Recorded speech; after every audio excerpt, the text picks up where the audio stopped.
self-defense, sticks or clubs? Is it either or both?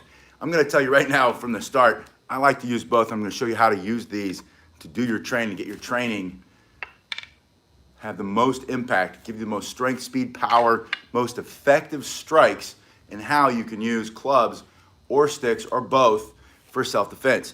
So this is a stick fighting workout, stick fighting training for self-defense. I always do everything for self-defense. I don't go for the sport aspect so much, but using clubs, I'm going to start with the clubs, will help to also improve the strength, the health, the vitality of all your joints, especially your shoulders, and really improve the strength of your grip. Hello, it's good to see you, Jobert. You're gonna start with your Indian swinging clubs, and I wanna show you, as we're getting started, that this is one of the oldest weapons known to man. Probably the only thing older is the stick. Maybe a rock, I don't know. Sticks, rocks, clubs, but that's what we started with. Hello, Sensei Emmett. The Indian swinging club, coming from the country of India, as an origin, predates every other weapon. Probably every culture had clubs, had sticks, because it's just so simple, basic, and effective, and easy to use. In fact, in Irish stick fighting, where Sensei Emmett's from, they use a club. The Irish stick, the shillelagh, has a hammer on the end, a piece of a club. So it works as both the stick and the club, which in my mind is the perfect marriage of two of the most effective, simple weapons. And in days like this, in times like these, with some cities across the country, especially and around the world, decriminalizing the criminals. That means letting them out on the streets, and they're coming in and out like a revolving door. They beat someone up on Monday, and then they beat someone up on Tuesday, and then they punch someone in the head on Wednesday, and then they go to jail and they let them out, and they go to jail and they let them out. And every once in a while, people start to fight back. There was that case a few weeks ago where a woman, I think she was 64, in San Francisco, I think, got punched in the head out of nowhere from some criminal who should have been mentally ill, criminal who should have been in jail, who should have had some help, not just been allowed to get back out on the streets because of some broken criminal justice system in that city. Anyway, the guy's out, he comes around, punches her in the head. It's like the third or fourth old person that he attacked that day. She couldn't believe it. She was indignant, as she should have been. She said, that's enough, no more. You shouldn't be attacking your elders like this. She was right. She picked up a stick and she started to teach him a lesson. And I'm not advocating violence at all. It's all about self-defense. If she had had a club, it would have been fatal probably. Clubs are very deadly and dangerous. We're going to talk about the difference between them and how to use each one and how to use them both in training. But the point is this. One thing that you can always find is going to be a stick. You're always going to be able to find a stick and possibly a club when you need to defend yourself. If you train your mind to see them, if you look around, and you can carry, I carry a pair of these in the back seat or the trunk of my car. It's a truck, so it's in the back of the back. But I've got a pair in there, just in case I have time and I need to get some training in, and I want to loosen up my shoulders. It's been a long week. Or if I need to physically defend myself, especially against a violent attacker, multiple attackers, an attacker with a knife, the stick still has that reach advantage. So does this club. The biggest difference between the two, you're gonna pick up a lot of speed and you're gonna have a lot of really fast, powerful, lightning fast techniques with your stick. You can use both this end, you can jab with it, you can strike here, and with the club, it's heavy. You're not gonna go as fast. But when you do make contact, it's just going to crush and break everything. They're both lethal weapons. They're both deadly weapons for self-defense. And I'm gonna show you how to pick. I always say, if you can have both, use both. But if you wanna see what either one of these costs and how to get a pair, if you don't have a pair, look at the links below. I put them in the description. Let me start with a quick warm-up though.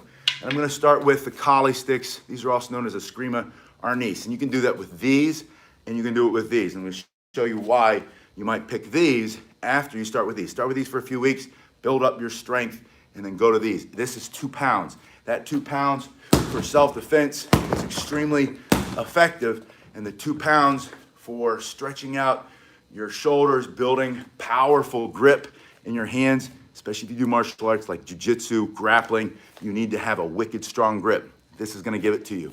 It's also going to give you a much harder punch as it stabilizes that wrist and can give you a better guard, a better block, so somebody can't smash you in your face. But with the sticks, we'll start with these sticks. You're gonna have a hand on the bottom, a hand width up. So if you start here, you go up one more width. So you have this here, and I showed you before, this is to strike. This can come straight in, can come across the body, can go straight down, can be a very fast, effective technique. It also can be used to trap and strip the weapon out of somebody's hand. It's a little bit more advanced, but I can teach you that too. Start with one in each hand, and I want you to warm up by just going down and back. Now sticks, these sticks are made out of rattan, which is a grass. They're super lightweight. There's not much weight to them. Feels like maybe about 6 to 7 ounces each. So this is a really nice starting weight. And if you've never done this before, I say go as light as you can. Shoulders are very small muscle groups. Even the muscles in the arms are small muscle groups. But you're gonna feel this right away. Start with this for 30 seconds and then split that motion. Splitting the motion will increase the stretch. And notice that I'm keeping this close to the center line of my body. This is too wide. I want to put it here and really work on stabilizing that shoulder joint. If you've ever had any shoulder tightness, rotator cuff issues, start slower. But what's going to happen is the movement is going to start to fill that joint with blood. That blood's full of plasma and oxygen. It's going to get in there and it's going to start to heal things up. It's gonna feel good. If you start light, if you overdo it, you're gonna hurt yourself. So always start light, slow is smooth, smooth is fast, just going out and back, and then 30 seconds there. You're gonna put them up here, your elbows are bent, you're gonna drop them forward. Drop them to the floor, bring them around, coming around the back to the front, back to the front. They go to the floor, your palms will face the sky. The sticks come past your elbows, past your shoulders, past your ears, back to the front. Twisting, getting blood into the wrist now, into the fingers. All of the blood that goes into the joints heals things, strengthens things, makes you stronger, faster, makes you able to do martial arts for self-defense for a long, long time. From here, you're gonna bring it back. Oh, by the way, as I'm standing here doing this warm-up with you, if you want one of these shirts, I still have a few left. Go to pasquinelli.com, and on there's a contact box. In the big box, after you send me your name, please send me your name, address, and your shirt size. And if I have an extra one, I'll pay for shipping. I'll send them out. I have some odd sizes, but I do have a bunch of sizes. Just let me know what size you have, and I'll keep that together. That's 30 seconds. But let me show you this. And I'm going to come back to the sticks. We're going to talk about how to strike, how to fight, how to go into what's called a Sinawali pattern, getting high, low. I don't know if you saw the movie Raya and the Last Dragon, this new movie that's out, how to fight like that. But they're very effective for self-defense because you have reach, stick doesn't bleed, and you're able to generate a very massive amount of force coming through a small point right there. That hard piece of, in this case, grass or wood, going in, going down, top of the head, just thrusting straight to the face to create disruption, to push them back, get them out of your face. You can fight with 2, you can fight with 1. Drive that elbow, push them back, throw the punch if you need to, grab, rip them for self-defense only. But let me show you the club. Because even though this club is one of the original weapons known to man, one of the most ancient weapons, the club for self-defense is extremely effective because it's as simple as smashing. Think of a hammer, but it's also a weighted, the weight's here, and it's elongated. It's a levered weight. A levered weight is used often to strengthen your grip. So here, I put one in each hand, and as I start my warm-up, I'm just gonna drop it down and back. Now look how I'm holding. When you hold your Indian clubs for swinging, you're gonna put your pinky finger halfway in the middle, right here. Thanks, Chief of Beef. I can always count on you. I really appreciate that. Those donations really help a lot. Keeps this school going. Chief of Beef, please go. If you haven't done so already, send me your t-shirt size and your address. Go to pasquinelli.com, fill it out, and if I have your size, I want to send you a shirt. Halfway here, the hands are closed. They're not changing colors because you're squeezing. They're closed and relaxed, firm and relaxed. You can be two things at once. Let me turn that down. Yeah, Chief of Beef, that's a good name. So I'm here, my thumb is in. Never put your finger here or your thumb here on a stick or a club for self-defense or for training. This might feel like it's gonna give you better control, but when that hits something that goes snapping back, you'll either break it here or you'll break it here, that finger. If your thumb, same thing. If your thumb goes snapping back, you're gonna break it right there. And I've seen it, you'll break it right there. So get those thumbs in, don't put the fingers there. Hold them right in the middle, and let's work grip first. Just down and back. Down and back. And these are 2 pounds. You don't have to start with 2 pounds. You can do this with your sticks.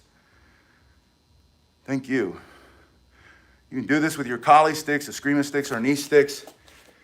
If that's what you have to start, that's still weight in your hands. Just holding your arms up, you're gonna feel this in your shoulders too. From here, go out and in. Then you can go back and forth, 30 seconds each, and then go in. What I'm doing is I'm putting one hand in and then the other hand in. This dynamic, all these dynamic movements, it's burning my forearm up. I'm feeling it in there. You want a stronger grip, you want a harder punch, you want a better guard, you want to be able to strike with your collie sticks or your Japanese bow or the Joe, a martial arts staff, if you want to hit with a sword, if you have any weapon that you need a better grip for and a harder strike for, how about that right to the neck, right? Hit those nerves, knock them out, put them on for self-defense, put them on the floor. You're gonna get that with these. Just doing this motion with your arm fully extended. Slow, I was going too fast there. It hurts when you go slow. It's hard when you go slow. If you have two, you can do them at the same time. These always come in sets and pairs. The link that I have below, if you look at that, there's a 1 pound pair, which is the perfect starting weight, and a 2 pound pair, and the even better starting weight is your collie sticks. That's a link below too. Now, from here, I'm gonna do that same exercise, and the weight of the Indian clubs is pulling my shoulders back more, my arms back more, and my shoulders. So now I'm getting a better stretch, getting more blood, more plasma. And look at the flexibility coming back behind my body. You do the bow with me, you put that bow staff, you're always looking at how can you get the staff behind your back without smacking the back of your head. Well, get a pair of these and you'll start to stretch it out. Or if you've had bad arthritis in shoulders, you were 23 and the doctor said, you got arthritic shoulders, young man. And for your whole life, you've been saying, I've got arthritic shoulders, better not move them. And now they're all frozen and locked up. Go slow and start to, I'm not a doctor. This isn't medical advice. I'm just saying, from my experience, having heard those words myself, you've got a torn rotator cuff. You're gonna have surgery. I heard it over and over about both shoulders. My shoulders feel amazing most of the time until I overdo it with push-ups and pull-ups, which I did a little bit there, which is why I'm doing these today. But I usually don't feel anything except for strong, healthy shoulders. And that's because of these, that's because of the collie sticks, and that's because of the bow staff. So from here, or the bow, we're going up and back, and now I'm gonna split it. One quick word though, if you bend your elbows, it's gonna look like this. And that's a good way to start, that's okay. But then start to straighten your elbows. Start to straighten your elbows and really get them back. Now, what are your feet supposed to look like? I'm gonna put the camera down real quick because I want you to see it. You're gonna stand like a duck. This is together. This is everted. Everted means they turn out. If you were pigeon-toed, they would be inverted. This is all Wing Chun and stuff, right? The 1-inch punch. This is Indian club swinging. Heels together, kind of roll your calves toward each other, squeeze everything all the way through your buttocks, your glutes, like you're squeezing a quarter. You got a quarter in there, or a pence. It's some kind of coin. Maybe you've got a coin of the Queen's realm. You got it up, and you're squeezing it, right? You got your heels together, shoulders back and down, stomach up and in. Drop your chin and pull it back. Now you look like a Gurkha soldier. The Gurkhas, some of the best soldiers in the British Army, right? They're the ones that brought all of this Indian club training to the West. When I was in the Marine Corps, we used to do this, but that was based on this. We just didn't have Indian clubs, probably because they couldn't afford them. If you were a Marine, you know what I mean. There, your heels together, stomach up and in, abs tight, shoulder back and down, pull your chin in, and then split them. You're gonna build wicked strength in that grip, while you're also building speed and power in every one of your strikes when we get into striking for self-defense. Now let's talk about that real quick. Keeping it simple for self-defense is the key when it comes to sticks and clubs. If it's a club, if it's a stick, it's gonna be the same basic strikes. The sticks, you can add some spins in to pick up speed and make it more of a whipping motion, but the basics are the same. You have thrusts, you have angular strikes, you have horizontal strikes, and you have vertical strikes. You have thrusts, angles, down and up. You have horizontal strikes, and all of these can be done at different heights, to the head, to the body, to the legs, to that vicious dog that's running around the neighborhood trying to maul people because the owner didn't treat it right, and now they're starving because of the COVID and they let them off. Whatever the story is, that's happening. But you're defending yourself with the basics. One more time. Thrusts, angular strikes down and up, horizontal strikes through and back, and just simply coming straight down with a vertical strike. And this is in 2-pound Indian club. With the collie sticks or escrima sticks or arnis sticks, it's all kind of interchangeable. There's different styles of training and what they emphasize in each style. And then different schools within each one of those, collie, arnis, escrima. But it's all similar. And again, this is self-defense, so I'm not getting into the intricate details. I'm not an esoteric kind of person. I don't go for the aesthetics. I go for, he might have a knife. I'm sticking this right in his nose, right? I'm going right through his eyes. And then I'm going to go into the temple. I'm going to go straight down. I might try to come in to the neck or down into the hand. Down into the hand. Later, you can work on the Sinawali, which is the fun, cool stuff. But between now and then, I'm going to jab them with this side, either coming to the side of the head, coming into the neck, straight into the eyes, into the nose, down into the throat, fatal strike, down into the solar plexus, even lower into the top of the groin, smashing that fascia that holds them up. Or I'm going to go take out that knee joint because I want you to keep it simple. And that's how you use a stick.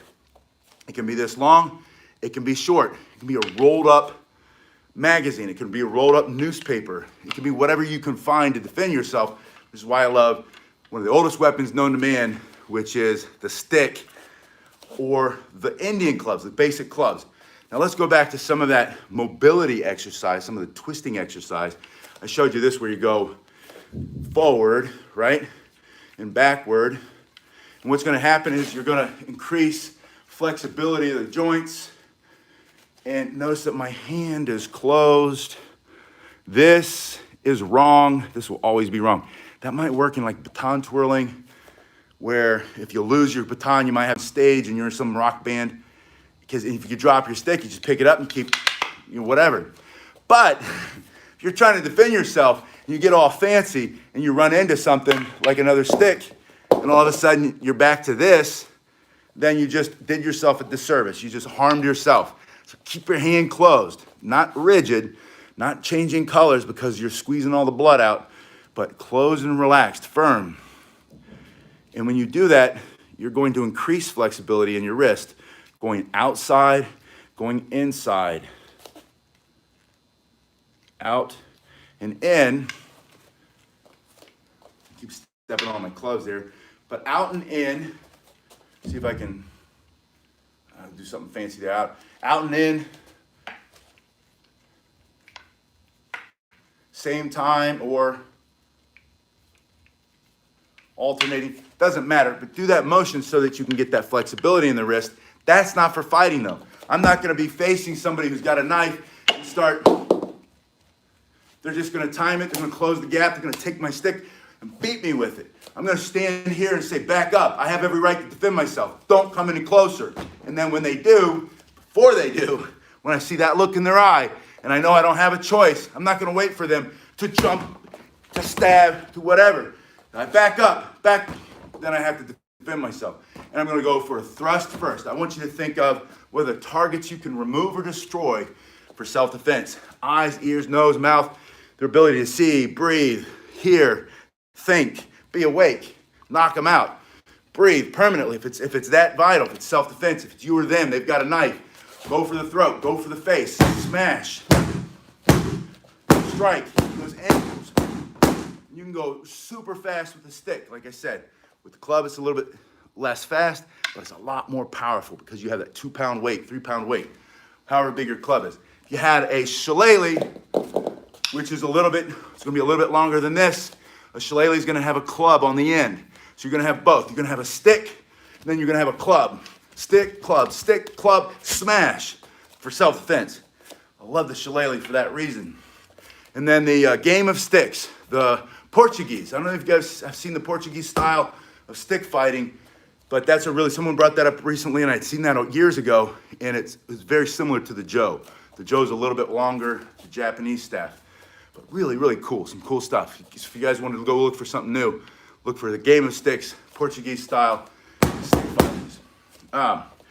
Back to these though, with this twist, for your training to improve flexibility, go down and up like we started, but add a twisting motion down and a twisting motion up. So now you're going in both directions, twisting down, twisting up. Thank you, Wilson, I appreciate that. Twist down, twist up. Getting some flexibility into the shoulders, some blood into the wrists, strengthening. And again, try to keep these sticks in your center line and not out here. Out here, you're putting a lot of stress, unnecessary stress on the shoulders. You want to get these shoulders stronger, keep them within the frame of your body. If you think about your upper body being a rectangle, wide, maybe a little bit wider like I am down here, but keep it generally in this frame, and then up and down, and then add that twisting motion up, twisting motion down. You can do opposite hands for more flexibility and throw in the twisting motion for more complexity. And when you challenge your brain with more complexity and you challenge your body with more complexity, you're keeping your brain young. It's like doing Sudoku. It's like doing a crossword puzzle for your brain. It keeps your brain much stronger, healthier, elastic. That's the word I'm looking for. Your brain becomes more elastic when you throw in some complexity in your physical training, because your body and your brain are connected. Your brain can't live without the body can't live without the brain. There's synergy there, but you've got to do things to connect them to stay young, and one of the best ways is complexity in your workouts. So now you have some complexity here. You can go back to down and up, and you can add a whole bunch of extra spins. You can go for 1 spin, 2 spins. I like to do, in a workout, I'll do 1, 2, I think it was 3, 2, 1, 2, 3, 1, 2, 3, 1, 2, 3, 4. And you mix it up. It doesn't matter. There's no rule book. There's no law that says you have to do it one way or the other. Do what's going to challenge you and get you out of your comfort zone, but do it. Don't wait to do it. Let me show you one thing that's really complex. Looks simple. This and back. Well, that is simple, right? But I had a twist. Still pretty simple. Do one hand, then the other hand. A little bit more complex. Then, same time. Here's the complexity, and it's not that it's that hard to understand. It's easy to understand, but it'll take your brain and your body a while to get it connected. But man, once it does, talk about brain elasticity, being able to solve problems better, being able to remember things longer, being flexible so that you're not stuck in your own antiquated thinking. The world is changing at a pace that's just like making people vomit. It's so fast sometimes. You want to keep up? Find a way to train your body that makes your brain more flexible. And it's as simple as this. And you can increase speed. You can increase complexity by adding more spins. But whatever it is, find a way to make it harder for yourself. Now back to the clubs, because I want you to learn how to do the mill with the club. This is one of the most powerful weapons to get those shoulders strong, healthy, and more mobile, more flexibility.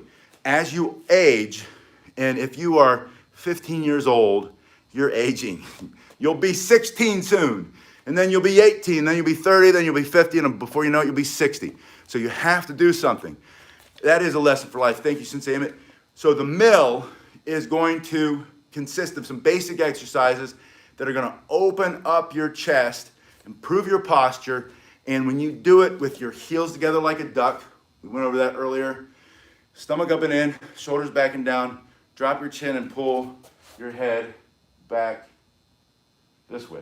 In other words, don't do this. This is, what do you call that? Cell phone neck. If you've got the cell phone neck going on, you've got to fix it before you get the wicked headaches. You might already have the headaches. That's from the cell phone neck. Just trying to help you out. Heels together. People come to me with that all the time. Oh, my shoulders are killing me. That's because I see you. You're like this all the time. I see you. You drive like this. Don't drive like that, but you're doing that. Stomach up and in, shoulders back and down, abs tight, chin drops, pull it back, breathe. Now you've got good posture. Now let's strengthen the muscles so that it stays that way. From here, one in each hand, you're gonna bring the right hand up and down. This is all you're gonna do first. From here to here. Think about shielding the body, pulling here and out, here and out. Here's the most important part of this motion. This is the part of the motion where most people get stuck. They come to here. They think they're here, but they're here. And if you're here, when you go through the next part of the motion, it's not going to be a mill. The mill has to do this. See how that elbow comes in and that sticks behind the back of my head? Thank you, Steve. I really appreciate that. Steve, everybody else, if I have a couple of these shirts left over, I've got a little pile out there. I want to try to get rid of them. I'm going to mail them to people. So I always get rid of things so I can bring new things in. I hate dusty clothes, right? When they stay in the pro shop too long, things get dusty. Who wants to buy a dusty shirt? They're not dusty yet. So I wanted to send some out. Send me your name, your mailing address, and your shirt size. Go to pasquinelli.com, fill in the contact box there, and that's how I'll get your information. From here, your starting motion is here and then back out. And you're just going to do this motion first to prepare that shoulder. Pump some blood in there. Get it ready to loosen up. Now, when I'm here, again, this is the thing. It's just like hitching a ride. You got to get the thumb out. If your thumb isn't sideways, if you're not going, remember, don't put your thumb there. But I just wanted to show you that. If your hand is like this, it's going to be correct. If it's like this, it's wrong. It's probably going to be like this the first few times it was for me. Make sure you check yourself, look at it, make sure it's out there. Because the next move is to open the elbow, and that's going to put it behind your head. Now, I've done this almost 20 years now. Yeah, more than 20 years now with these, and pretty regularly. For a while, I used to do it every single day, month after month, year after year. Never hit myself in the back of the head. Never, ever, ever. But it's going to occur. It always occurs to you. Am I going to hit myself in the back of the head? No, you're not. And that's nothing to mess around with. This is a fighting club. This is a killing, smashing, for self-defense club. You don't want to hit yourself in the head, but you're not going to. It's going to occur to you, though. You're going to think you will, but you won't. So you're going to bring it here. If it's here, see how that stays in front of me? That's why I want it to be here. Check this part. And your hand can be up, it can be down, it can be here. Don't worry about where that is yet. Later, you can play around with where you put it, and you'll feel that you get a different sensation, different stretch, different strengthening, and different planes of motion. But don't worry about it from now. Just get it here, generally in front of your body. Think of a tree growing out of the ground, perpendicular. And then you're going to open the chest by pulling the elbow back. Open your chest, pull your elbow back. From here to here. And then from here, you're gonna cast. Cast means to throw, like you're throwing a knife or you're casting a fishing line. So you're gonna cast your pole. Don't let it go though. Let it drop. And once it starts to drop, stop controlling it. Just let it go. Don't try to control the drop. If you keep your hand on it, use the momentum to pull it around. Keep your heels together, toes out like a duck. Slow is smooth, smooth is fast. Check yourself, make sure you have all three parts of the motion. This is 1, here's 2, 3, 1. Almost everybody, when they start, they like to try, they're trying to make it look smooth and fast. You try to imagine in your head what it's supposed to look like, and then you speed it up too soon. And then before you know it, you're cutting this motion out. Almost everybody cuts this motion out from the start. So make sure you don't pull that, keep that in there. 2, in fact, if you had to emphasize one of the motions, make it this one. And then after you've done that a little bit, 30 seconds, go to the other hand, do the priming motion. Think about priming a pump blood into the shoulder. Blood into the shoulder. Now after about 4 or 5, I can open. Number 2, cast. Let it drop. Cast and don't control it.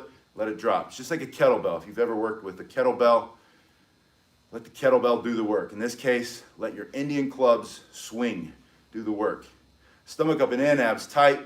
Now, what you're doing in addition to getting strong, healthy shoulders is you are building a wicked fast, strong strike, whether it's a punch, a hammer strike, a knife strike to the neck for self-defense, or if you have your kubaton, you're coming in with that kubaton. The kubaton's that little keychain thing. Or someone mentioned I got them over here, dry erase marker, right? A dry erase marker, you don't have anything else. You have to defend yourself. You pick it up, and then you just use force multiplier right to the neck, right?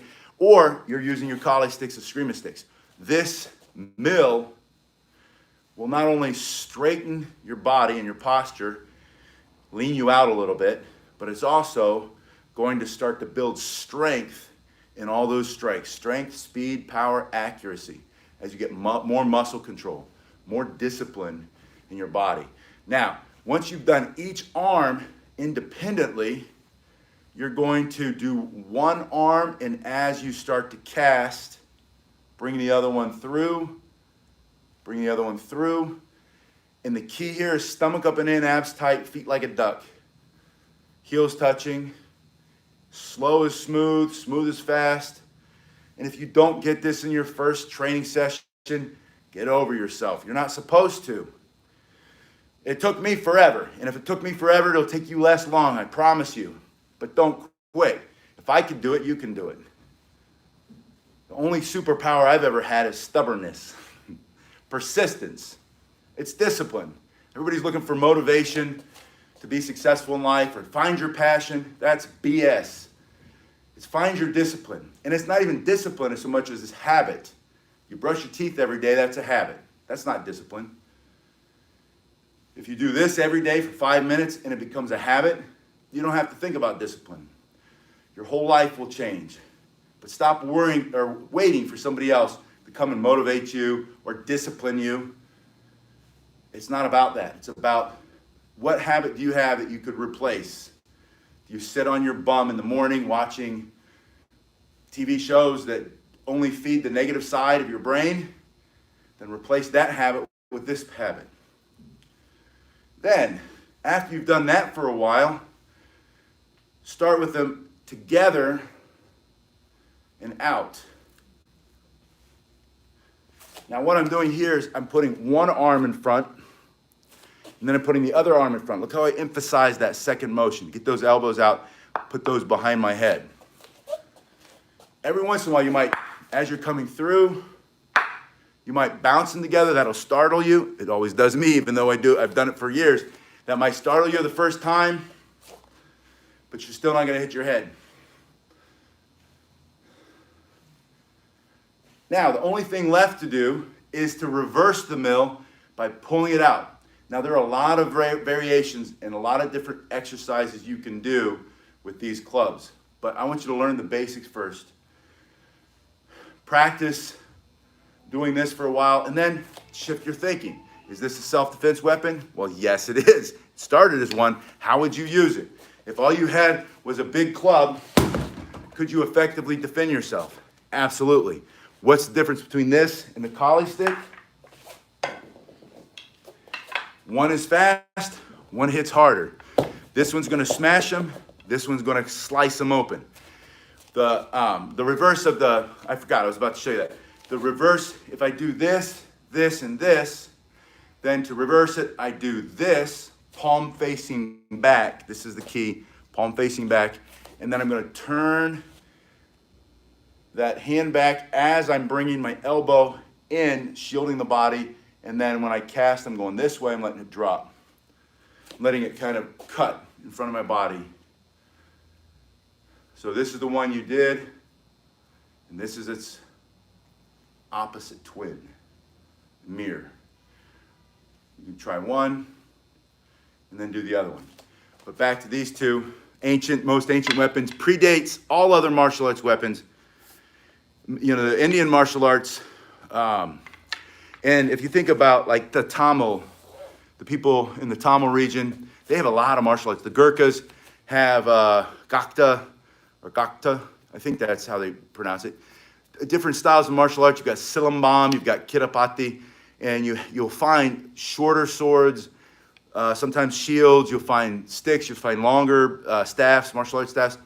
And the basic motions came from India and went with all of their traders, because they were a great merchant nation, great trading nation, all around Asia. And you find now sticks like this in the Philippines, in Indonesia, in Malaysia, and different parts of the world where there's a heavy influence of that trading culture, and then they made it their own. They went to a higher level on each style. Koreans changed it a little bit. The Japanese changed a little bit. Of course, you know, everybody thinks it started in China. It didn't. It started in India. Chinese changed it a little, and then as it goes out, just like thinking about Brazilian Jiu-Jitsu, it's a heavy refinement of an ancient martial art coming from Japan, which originally came from Korea with Shiram wrestling, and China, and then before that came from India. They've been wrestling each other in India since the beginning of time. You've also been beating each other with sticks since the beginning of time in clubs. So get yourself a pair of clubs, a pair of sticks, work on shoulder mobility, strength, health, while you're also learning how to effectively, with basic simple techniques, defend yourself with a weapon that's everywhere. You can find a stick anywhere and everywhere you go. And then reach out to me. Let me know what else you want to work on, what you want to train with. If you want one of these shirts and I have your size, please go to PascalMalley.com, fill in that box, and let me know. And thank you to all you guys who made the donations today. And also thank you for being a member. Those of you who have joined as a member, all of your financial support keeps this going, and I'm truly humbled by it. So I really appreciate that very much, and I'll see you guys in just